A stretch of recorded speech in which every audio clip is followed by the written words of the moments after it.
on the governance side, I mean, we've seen over the course of a number of years, at macro level, declining levels of support for corporate directors who are up for election or re-election.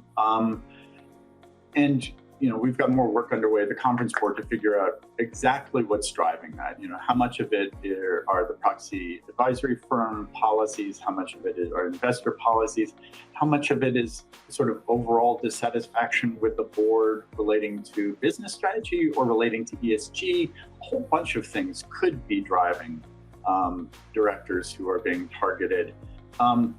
What do you see driving these?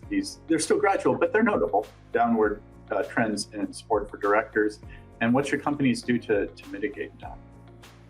So that's exactly right. We saw, I think, 900 directors receive less than 75% support, and I look some to BlackRock on this because they tell us exactly why they voted against the directors they voted against, and we saw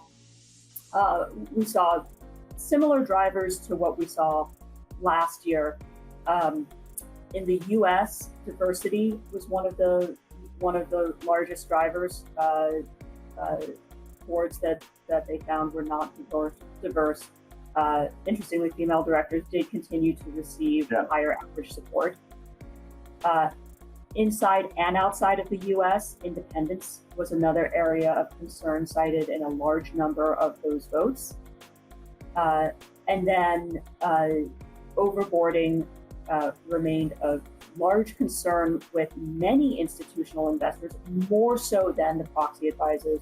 I think the institutional investors, again, are tightening their policies around overboarding and looking at lead independent directors as having 2 seats, sometimes looking at the number of audit committee chairs a person has. And so it's really important that companies, have that dialogue with their directors where the director notifies them when there's a change in circumstance, when they're joining a new board, when they're joining a new committee at an existing board, so that you don't have surprises when you get the D&O questionnaires back and discover that someone's overboarded, or go to the vote and discover that one of your institutional investors has, views a director as overboarded that you might not have.